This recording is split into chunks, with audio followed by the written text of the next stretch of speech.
The following summer arrived with a wave of anticipation. The neighborhood had been buzzing for weeks about the upcoming Jell-O pool party, and Greg felt both excited and nervous. It was one thing to joke about turning his pool into a giant dessert, but quite another to actually host an event based on it. Still, he couldn't deny how much the idea had captured everyone's imagination.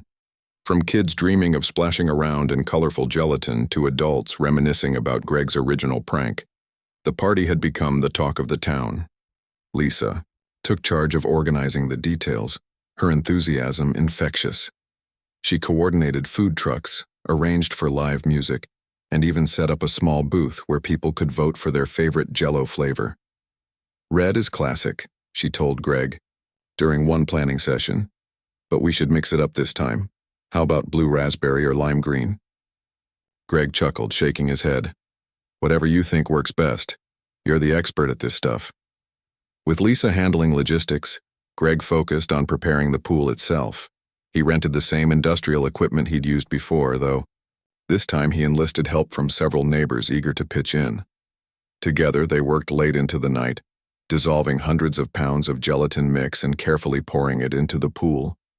By sunrise, the backyard was filled with the sweet aroma of fruit-flavored Jell-O, its surface shimmering under the early morning light. On the day of the party, the neighborhood came alive with energy. Families gathered in Greg's yard, spilling onto the street as food trucks lined the curb and speakers blared cheerful tunes. Kids ran barefoot across the grass, their laughter mingling with the chatter of adults catching up over plates of barbecue and lemonade. The centerpiece of it all, the Jell-O pool, drew constant attention, its vibrant colors gleaming invitingly under the sun. Greg stood near the edge of the pool, watching as people cautiously approached it. Some dipped their toes in, giggling at the squishy sensation. Others jumped straight in, landing with a satisfying plop that sent ripples through the wobbly surface. A group of teenagers filmed themselves attempting daring stunts, while younger children delighted in simply rolling around in the sticky mess. Lisa wandered over, holding 2 cups of punch. "Well," she said, handing him one, "this is officially the most ridiculous thing I've ever seen, and also the most fun." Greg grinned, sipping his drink. "I never thought I'd say this, but I'm glad Karen pushed me to do it the first time. Look at everyone. They're happier than I've ever seen them." Lisa nodded, glancing around at the scene. "It's amazing what happens when people come together like this. Who knew a silly prank could turn into something so meaningful, see?" The afternoon wore on. The party only grew more lively. Neighbors who had once barely spoken to each other now laughed and shared stories as if they'd known each other for years. Even Carl, the quiet man who rarely attended HOA meetings, joined in the festivities, proudly showing off photos of his dog wearing a tiny life jacket made out of foam. By evening, the sky turned shades of pink and orange, casting a warm glow over the crowd. Greg climbed onto a small stage set up near the pool, microphone in hand. The music faded as he tapped it lightly, drawing everyone's attention. "Hey everyone," he called out, smiling as cheers erupted from the audience. "First, I just want to say thank you for coming today, for supporting this crazy idea, and for being part of such an incredible community. None of this would have happened without all of you." He paused, letting the applause die down before continuing. "When I filled my pool with Jell-O last year, I didn't think it would lead to anything like this. Honestly, I just wanted to stand up for myself. But what started as a little act of defiance turned into something bigger. A reminder that we don't have to settle for things the way they are if we can make them better." Greg's voice softened as he looked out at the sea of faces. "So, here's to standing up for ourselves, not just against bullies like Karen, but for the kind of world we want to live in. A world where we take care of each other, respect each other, and maybe, just maybe, have a little fun along the way." The crowd erupted into applause again, louder this time. Someone shouted, "Speech!" which prompted laughter and scattered clapping. Greg stepped down from the stage, feeling a mix of pride and gratitude wash over him. Later that night, after the crowd had thinned and the cleanup began, Greg found himself sitting by the empty pool with Lisa. They sat quietly for a moment, listening to the distant hum of crickets and the occasional car driving by. You know, Lisa said finally, breaking the silence. You've become kind of a legend around here. Greg laughed softly, shaking his head. All I wanted was a little peace and quiet. And instead you got chaos, Lisa teased, nudging him playfully. But seriously, Greg, you've done something special. This neighborhood wouldn't be the same without you. Greg glanced at her, then back at the pool. It wasn't just me, everyone pitched in. Without people like you and Ryan, none of this would have worked. Lisa smiled, leaning back on her hands. Still, you were the one who started it. That takes guts. For a long moment, neither of them spoke. The air was cool now, carrying the faint scent of leftover Jell-O and grilled food. Greg let his mind drift, thinking about everything that had changed since that fateful day when Karen stormed onto his porch demanding access to his pool. Back then, he'd been frustrated, annoyed, and unsure of how to handle the situation. Now he felt grounded, like he belonged somewhere for the first time in years. Do you think Karen's happy wherever she is? Lisa asked suddenly, her tone thoughtful. Greg shrugged. I don't know. Maybe she needed a fresh start too. Either way, I hope she's okay. Lisa nodded slowly. That's a good way to look at it. Sometimes people just need space to figure things out. They stayed like that for a while longer, enjoying the quiet camaraderie. Eventually, Lisa stood up, brushing off her jeans. All right, I should probably head home. Big day tomorrow. Greg followed suit, stretching his arms above his head. Yeah, thanks for everything, Lisa. I couldn't have done any of this without you. She smiled warmly. Anytime, Greg. Good night. Good night. As Greg locked up the house and turned off the lights, he took one last look at the backyard. The pool was empty now, its surface smooth and unremarkable. But in his mind it remained full, not with Jell-O, but with memories of laughter, connection, and triumph. Walking upstairs to bed, Greg realized something important. The Jell-O pool had been more than just a prank or a symbol of rebellion. It had been a catalyst, a spark that ignited a chain reaction of kindness, unity, and courage. And as he drifted off to sleep, he couldn't help but smile, knowing that sometimes the smallest acts of defiance could create the biggest waves of change. The footage of Karen stealing Laura's package played over and over in her mind. It wasn't just the act itself that bothered her. It was the casualness of it. The way Karen had walked up to her porch like she owned the place, grabbed the box without a second thought, and left as if nothing had happened. Laura couldn't shake the image of Karen's smug expression as she turned away with the stolen goods. It made her blood boil. Laura spent the rest of the day thinking about what to do next. She could confront Karen directly, but that felt risky. What if Karen denied everything? Or worse, what if she got aggressive? Laura didn't want to escalate things unnecessarily. She needed a plan that would prove Karen's guilt beyond any doubt, while also teaching her a lesson she wouldn't forget. But how? That evening, as Laura scrolled through social media, she stumbled upon a video that caught her attention. It showed someone setting up an elaborate trap for a package thief, a glitter bomb. The moment the unsuspecting person opened the box, it exploded in a burst of glitter, confetti, and harmless chaos. The thief looked shocked, covered head to toe in sparkly mess, and the video ended with the caption, "Justice served."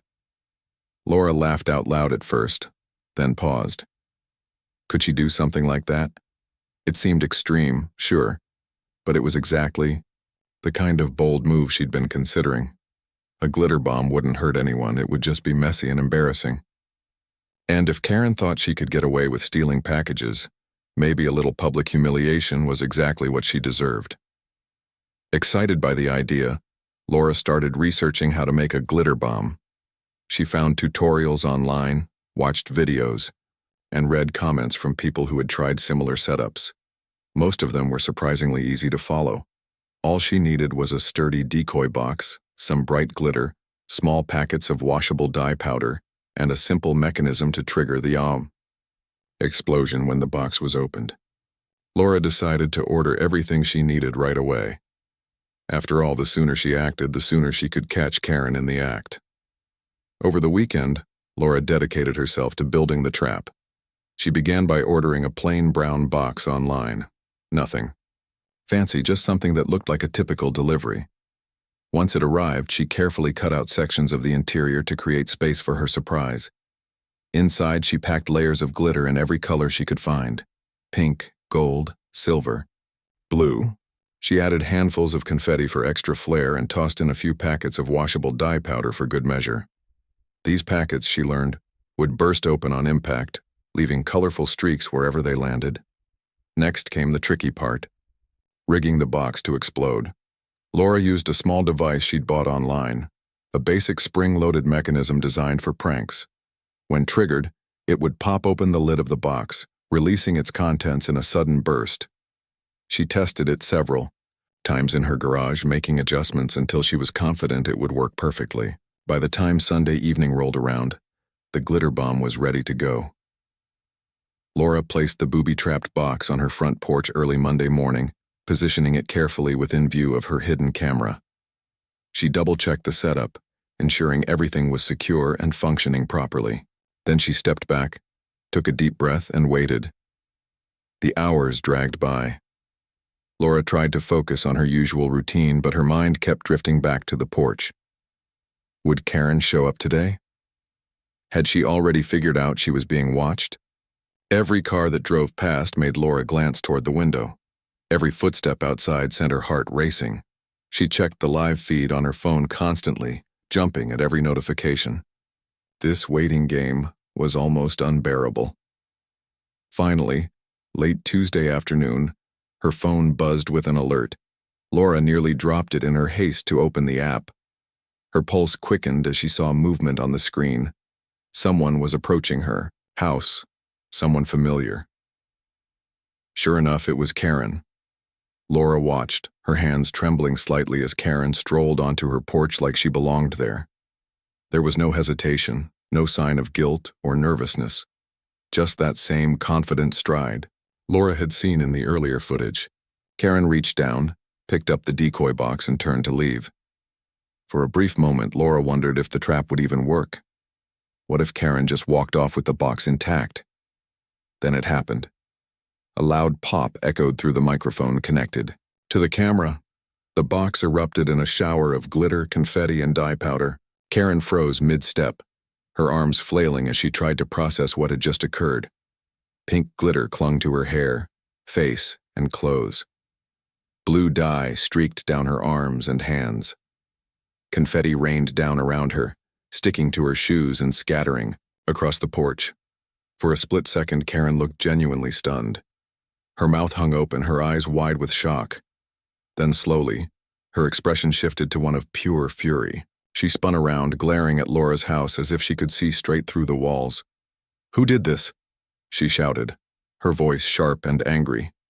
The sound carried clearly through the camera's microphone, adding a layer of satisfaction to Laura's victory. Still safe inside, Laura bit back laughter as she watched Karen struggle to clean herself up. She swiped at her arms, trying to wipe away the dye, but it only smeared further. She shook her head, sending glitter flying in every direction. Finally, after a few more moments of fuming, Karen stormed off, leaving behind a trail of evidence and a very satisfied homeowner.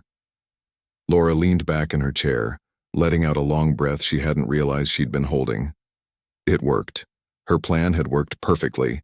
Not only had she caught Karen red-handed, but she'd also given her a taste of her own medicine. The glitter bomb might not have been subtle, but it sent a clear message: stay away from my property. As the adrenaline faded, Laura allowed herself a small smile. This wasn't just about revenge, it was about standing up for herself and her neighbors. If Karen had been stealing from others too, maybe this would finally put an end to it. Either way, Laura felt a sense of justice she hadn't experienced in weeks. For the first time in a long time, she felt like she was in control. But even as she celebrated her victory, Laura knew this wasn't the end. Karen wouldn't take this lying down. Something told her there would be consequences, for both of them. Still, Laura refused to back down. Whatever came next, she was ready. The glitter bomb had worked better than Laura could have imagined. Watching Karen explode in a cloud of pink glitter and blue dye gave her a strange mix of satisfaction and relief. For weeks, she'd been the victim, helpless, frustrated, and angry. But now, for the first time, she felt like she had the upper hand. The tables had turned, and it was Karen who looked foolish. Still, as satisfying as the moment was, Laura knew it wasn't over. She couldn't just sit back and assume everything would magically fix itself. Karen wasn't the type of person to let something like this slide. If anything, Laura expected retaliation. That thought kept her on edge as the hours passed. Would Karen come knocking on her door? Would she call the police, or worse, would she try to get revenge in some sneaky way? Laura decided not to wait around wondering what Karen might do next. Instead, she took action. First, she saved the video footage from her hidden camera. It was crystal clear, showing every detail of Karen's theft and the glitter explosion that followed. Laura uploaded the clip to her computer, making multiple backups just in case. Then she shared it with a few trusted friends, asking them to keep copies too. If things got ugly later, she wanted to make sure the evidence was safe. Next, Laura posted the video online. She hesitated at first, unsure if sharing it publicly was the right move. But after thinking it over, she realized it might actually help. Her neighborhood forum had already been buzzing about missing packages, and many people suspected Karen was behind them. By posting the video, Laura hoped to expose Karen's behavior to everyone, not just her neighbors, but the wider world. Maybe it would shame Karen into stopping, or at least warn others to be careful. She uploaded the clip to a popular social media platform, adding a short caption, "When your neighbor steals your Amazon packages, you set a glitter bomb trap. Justice served." Within minutes, the video started gaining traction. People loved it. Comments poured in, praising Laura for her creativity and applauding her boldness. Some called her a hero, while others joked about starting their own glitter bombs. The video quickly racked up thousands of views, and by the end of the day, it had gone viral. As the likes and shares piled up, Laura felt a surge of pride. She hadn't just caught Karen in the act. She'd struck a chord with people everywhere. Package theft was a common problem, and her story resonated with anyone who'd ever had a delivery stolen. Messages of support flooded her inbox, with strangers thanking her for standing up to a thief. For the first time in weeks, Laura felt like she wasn't alone, but not everyone was happy about the video. Back in the neighborhood, word spread fast. By Wednesday morning, nearly everyone seemed to know about Karen's glittery misadventure. Some neighbors laughed openly, joking about how she'd gotten exactly what she deserved. Others whispered behind closed doors, debating whether Laura had gone too far. A few even defended Karen, claiming she must have had a good reason for taking the package, or maybe she didn't realize it wasn't hers. Karen herself didn't take it well. That evening, Laura heard a loud knock on her front door. She peeked through the peephole and saw Karen standing there, arms crossed and face red with anger. Despite the cleanup efforts, traces of dye still clung to her skin, and bits of glitter sparkled in her hair. Laura hesitated for a moment, then opened the door cautiously. "What is wrong with you?" Karen demanded, pointing an accusatory finger. "You think it's funny to humiliate me like that?" Laura stood her ground, refusing to back down. "I think it's funny you keep stealing other people's packages," she shot back, crossing her arms. "Maybe if you hadn't taken mine, none of this would have happened." Karen glared at her, clearly not used to being challenged. "You don't know what you're talking about," she snapped. "That package looked like it was supposed to be mine. I made a mistake." "A mistake?" Laura repeated, raising an eyebrow. "You've been mistakenly taking packages for months. Now, don't insult my intelligence." Karen's face flushed even redder. "Fine," she said, her voice rising. "If you want to play dirty, we'll see how far you get. You'll regret this." With that, she spun around and marched off, muttering, under her breath. Laura watched her go, feeling a mix. "Wait a minute. Let me continue seamlessly." With that, she spun around and marched off, muttering under her breath. Laura watched her go, feeling a mix of triumph and unease. On one hand, she'd stood her ground and called Karen out for her actions. On the other hand, Karen's parting threat lingered in the air. What did she mean by, "We'll see how far you get"? Was she planning something? Laura didn't know, but she braced herself for whatever might come next. Over the following days, strange things began happening around Laura's house. One morning, she discovered her mailbox had disappeared overnight. Another day, someone egged her car, leaving sticky yellow streaks all over the windshield. Anonymous notes started appearing on her doorstep, accusing her of being petty and vindictive. The messages were vague, written in block letters on plain paper, but Laura knew they were meant for her. At first, Laura tried to ignore it. She cleaned up the messes, replaced the mailbox, and threw away the notes without giving them much thought. But as the incidents continued, she realized this wasn't just random mischief. It was targeted. Someone was trying to intimidate her, and she had a pretty good idea who. Despite the growing tension, Laura refused to back down. She doubled down on her security measures, installing motion-activated lights around her property and upgrading her cameras to cover more angles. She also reached out to a few close neighbors, explaining what had happened and asking them to keep an eye out for suspicious activity. To her surprise, several people offered their support, saying they'd grown tired of Karen's antics and admired Laura for standing up to her.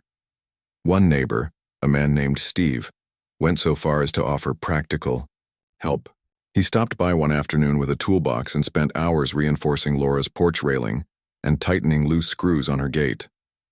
"Can't hurt to be prepared," he said with a shrug when Laura thanked him.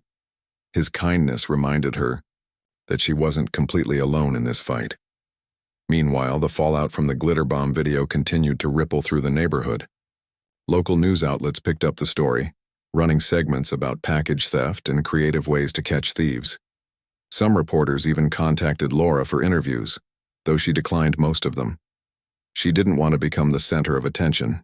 She just wanted justice. As the days turned into weeks, Laura noticed a change in Karen's behavior. The woman who once strutted confidently down the street now avoided eye contact whenever she passed Laura's house. Occasionally, Laura would catch glimpses of her peeking out from behind curtains or whispering to another neighbor. It was clear Karen was embarrassed and possibly plotting her next move. Laura knew the situation wasn't resolved yet. Karen might still try to retaliate, and the tension between them showed no signs of easing. But for now, Laura felt a sense of peace. She'd stood up for herself, exposed a thief, and inspired others to do the same. Whatever came next, she was ready to face it head-on. The tension in the neighborhood didn't fade as quickly as Laura had hoped. If anything, it grew thicker with each passing day. Karen's glittery misadventure had become the talk of the town, and while some people laughed it off or sided with Laura, others weren't so forgiving. A small group of neighbors seemed to rally behind Karen, defending her actions, or at least downplaying them. They claimed she'd made an honest mistake, that the glitter bomb was too extreme, and that Laura should have handled things differently. Laura tried not to let the criticism bother her, but it wasn't easy. She'd done what she thought was right, exposing a thief who had caused problems for countless people. Yet now, instead of being celebrated as a hero, she found herself facing judgment from certain corners of the community. Some neighbors whispered about her behind her back, calling her dramatic or over the top. Others openly confronted her, accusing her of escalating the situation unnecessarily. One afternoon, Laura ran into Mrs. Dawson, an older woman who lived across the street. Mrs. Dawson had always been friendly before, often stopping to chat when they crossed paths. But this time, her tone was different. "I heard about what happened," Mrs. Dawson said, shaking her head. "You really shouldn't have gone that far, dear. It's just a package." Laura felt a surge of frustration. "It's not just a package," she replied firmly. "Karen has been stealing from all of us for months. Someone needed to put a stop to it." Mrs. Dawson sighed, looking uncomfortable. "Well, maybe you're right, but still, glitter bombs? Isn't that a bit much?" Laura bit back a sharp response. She knew arguing wouldn't change Mrs. Dawson's mind, so she simply nodded and walked away. Conversations like this were becoming more frequent, and they wore on her patience. She couldn't understand why some people refused to see the bigger picture. How could anyone defend someone who stole from their own neighbors? Despite the growing backlash, Laura refused to apologize for what she'd done. She believed strongly that Karen deserved every bit of embarrassment she got, and then some. The video footage proved beyond any doubt that Karen had taken Laura's package, and sharing it online had only exposed the truth. If anything, Laura felt vindicated knowing she wasn't the only one affected by Karen's behavior. Several neighbors had since admitted to losing packages themselves, though none had dared to speak up until now. As the days passed, Karen became increasingly withdrawn. She rarely left her house, and when she did, she avoided eye contact with everyone, especially Laura. Her usual confidence seemed to have vanished, replaced by a quiet defensiveness. Laura noticed her peeking through the curtains at odd hours, watching the street like she expected something bad to happen. Occasionally, Karen would emerge to clean her car or sweep her driveway, but even these mundane tasks seemed tinged with paranoia. Still, Laura knew better than to assume Karen was finished causing trouble. The anonymous notes and acts of vandalism hadn't stopped completely. While the frequency had slowed, Laura occasionally found new surprises waiting for her. A flattened tire one morning, a smear of dirt smeared across her front door another day. Each incident served as a reminder that Karen, or whoever was helping her, wasn't ready to let things go. Determined to stay one step ahead, Laura continued fortifying her home. With Steve's help, she installed additional motion-activated lights around her property, ensuring every corner was well lit at night. She also set up a second hidden camera, this one focused on her mailbox and driveway. If anyone tried to tamper with her belongings again, she'd have proof. In addition to boosting her security, Laura reached out to other neighbors, encouraging them to share their own experiences with missing packages. Slowly but surely, a clearer picture began to emerge. It turned out Karen wasn't just targeting Laura. She'd been pilfering deliveries from multiple houses over the past year. One family reported losing a pricey gadget they'd ordered online. Another neighbor described finding empty boxes tossed into nearby trash cans. Even Mrs. Dawson reluctantly admitted that a package of hers had disappeared under suspicious circumstances. Armed with this information, Laura updated her original social media post, adding details about the broader pattern of theft. She included quotes from affected neighbors with their permission, and emphasized the importance of holding Karen accountable. The updated post reignited interest in the story, drawing even more attention to Karen's behavior.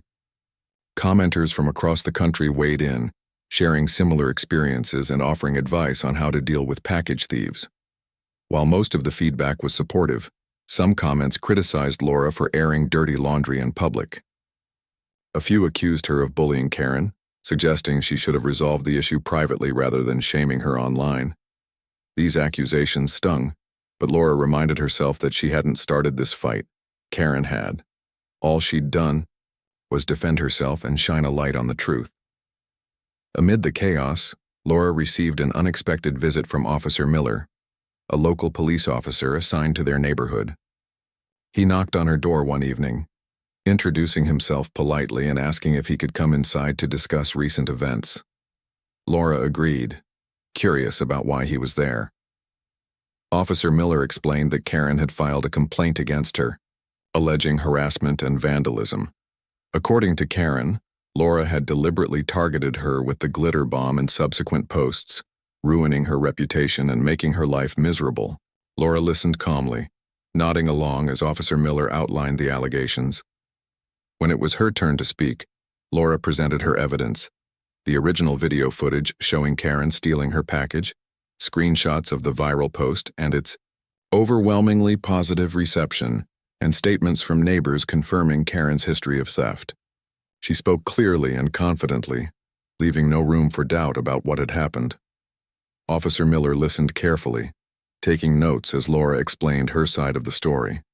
When she finished, he nodded thoughtfully. "I appreciate you sharing all this," he said. "Based on what I've seen, it sounds like you acted within your rights. Still, I'll need to review everything thoroughly before making any decisions." Laura understood. She thanked him for his time and promised to cooperate fully with the investigation. As she closed the door behind him, she felt a mix of relief and apprehension. On one hand, she was confident that the facts supported her case. On the other hand, she knew Karen wouldn't give up without a fight. Over the next few days, Laura kept a close eye on developments. She checked her cameras regularly, stayed in touch with supportive neighbors, and monitored social media for updates. To her surprise, more people came forward with stories about Karen's antics, further bolstering Laura's position. Even some of Karen's former defenders began to waver, questioning whether they'd misjudged the situation. Through it all, Laura remained steadfast. She knew the road ahead might be rocky, but she refused to back down. Whatever happened next, she was ready to face it head-on. The days following Officer Miller's visit felt like a waiting game for Laura. She had done everything she could to prove her case, providing clear evidence and testimonies from neighbors who had also been victims of Karen's thefts. Still, the uncertainty weighed on her. Would the police take action against Karen, or would they side with her despite the overwhelming proof? Karen, meanwhile, seemed to be growing more desperate. Her attempts to retaliate against Laura became bolder and clumsier. One night, Laura woke up to the sound of something hitting her window. She peeked outside cautiously, only to see rocks scattered across her lawn. Another time, someone spray-painted crude words on her garage door. Each incident left Laura angry but determined not to let Karen win. Laura didn't report these new acts of vandalism right away. Instead, she documented everything meticulously, snapping photos and saving video clips from her security cameras. She wanted to make sure she had a complete record in case things escalated further. Her patience was wearing thin, but she reminded herself that staying calm and methodical was the best way to handle the situation. As the neighborhood drama unfolded, public opinion began to shift even more in Laura's favor. The viral video of the glitter bomb continued to circulate online, drawing attention from news outlets and social media users alike. Many people praised Laura for taking a stand against package theft, calling her clever and brave. Others shared their own stories of stolen deliveries, creating a wave of solidarity among victims. One day, Laura received a message from a woman named Julie, who lived in a neighboring town. Julie explained that she'd seen the video and recognized Karen's face. She claimed Karen had once worked as a delivery driver in her area and had been fired for stealing packages. Julie offered to send screenshots of old employee reviews and internal complaints about Karen's behavior. Laura thanked her and added the information to her growing pile of evidence. With each new piece of proof, Laura felt more confident that justice would prevail, but she also knew Karen wasn't going down without a fight. One evening, as Laura sat at her kitchen table reviewing the latest footage from her cameras, she noticed something unusual.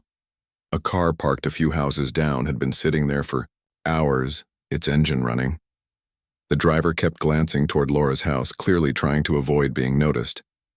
Laura grabbed her phone and zoomed in on the license plate using her camera's live feed.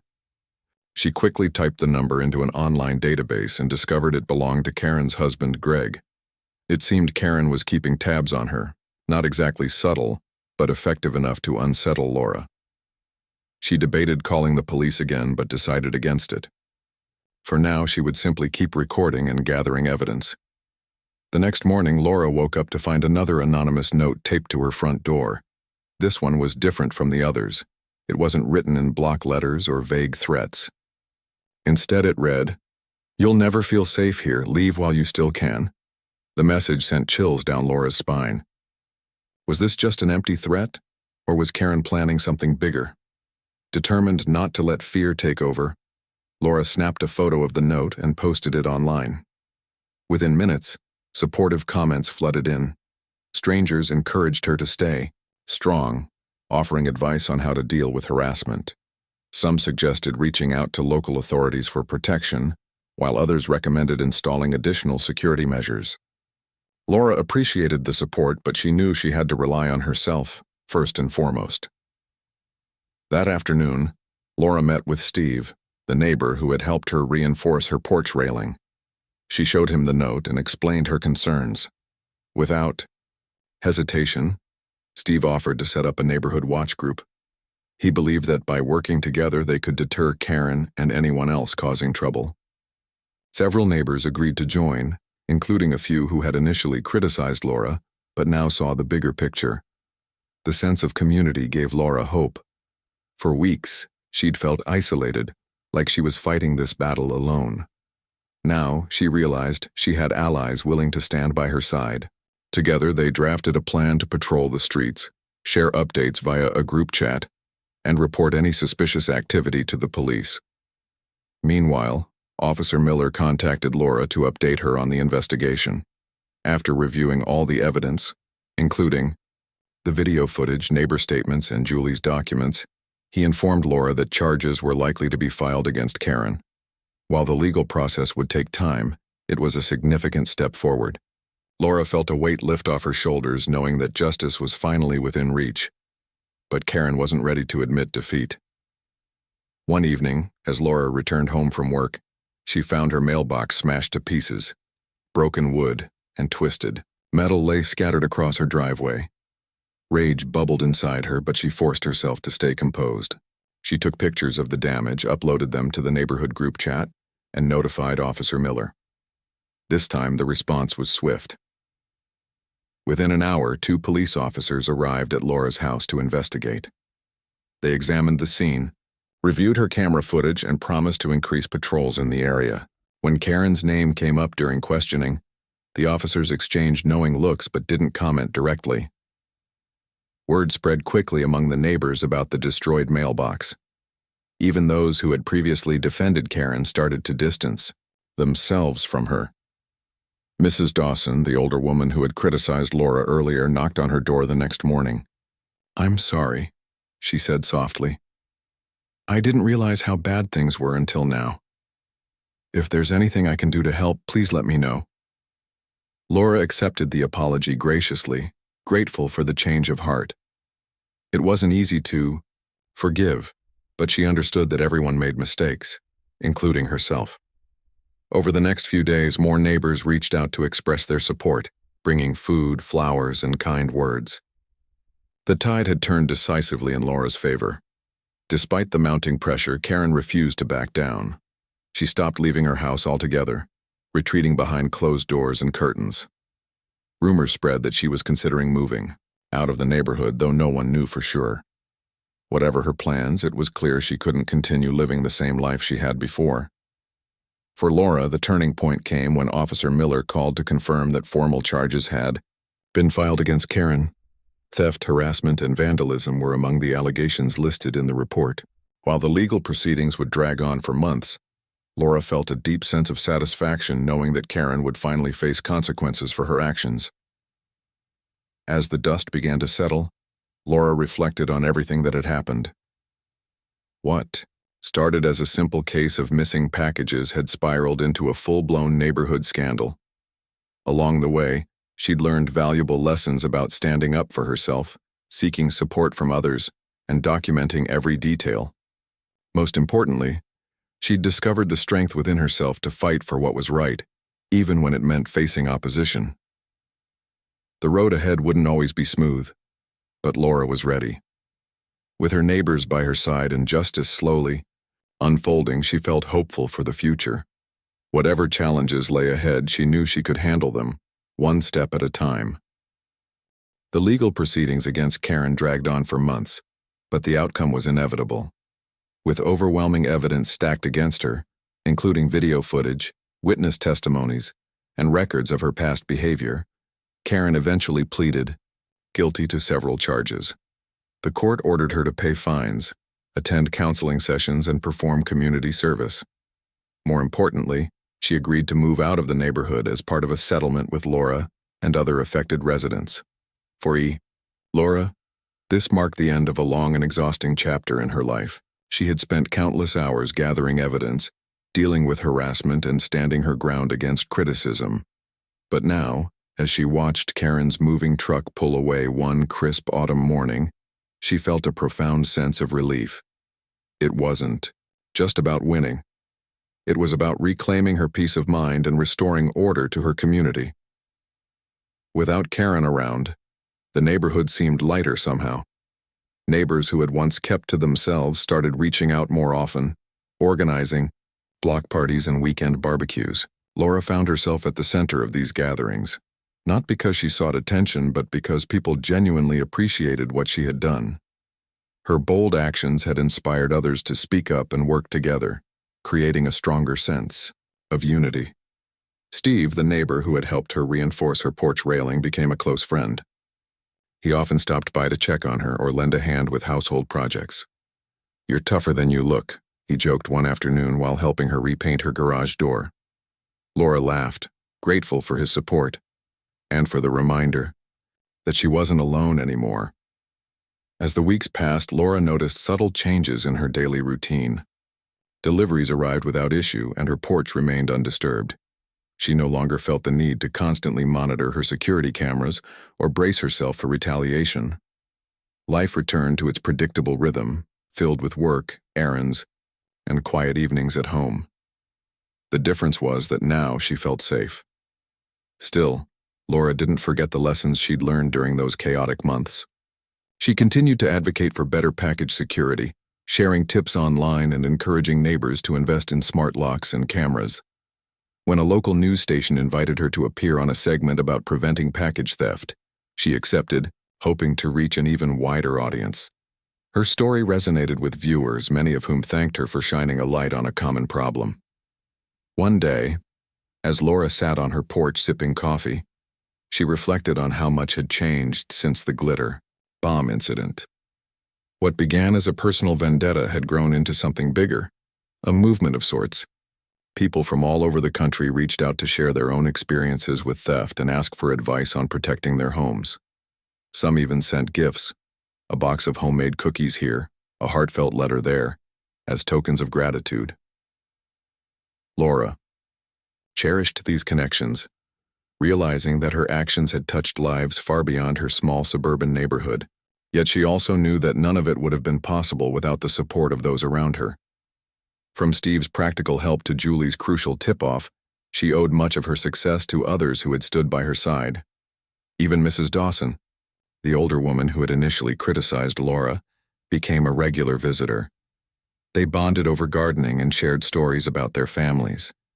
One sunny afternoon, as they planted flowers together, Mrs. Dawson admitted, "I misjudged you at first. I thought you were being too harsh. But now I see you were only trying to protect us all." Laura smiled, brushing dirt off her hands. "We all make mistakes," she replied. "What matters is learning from them." By winter, the glitter bomb saga had faded into the background of Laura's life. The viral video still popped up occasionally on social media, usually accompanied by comments praising her creativity and courage. But Laura didn't dwell on it. Instead, she focused on building a brighter future for herself and her community. On Christmas Eve, the neighborhood held its annual holiday party at the park. Strings of lights twinkled overhead, and the air smelled of hot cocoa and roasted chestnuts. Laura stood near the fire pit, chatting with friends and watching children play in the snow. For the first time in a long while, she felt truly content. Midnight approached. Someone suggested making a toast. Glasses clinked together and laughter echoed through the frosty night. Laura raised her mug, feeling grateful for everything she had overcome and for the people who had helped her along the way. "Here's to new beginnings," someone said. "To staying strong," another added. Laura nodded silently, her heart full. She didn't need to say anything. The scars of the past few months would always be a part of her, but they no longer defined her. Instead, they served as reminders of her resilience and determination. When the party ended and Laura walked back home, she paused at her front door to take in the quiet beauty of the snow-covered street. Everything looked peaceful under the soft glow of the streetlights. For the first time in ages, she felt like she could breathe easily again. Inside, she turned on her favorite playlist and settled onto the couch with a blanket and a book. As she flipped through the pages, she allowed herself a moment of quiet reflection. Life wasn't perfect, it never would be. But it was good. And for now, that was enough.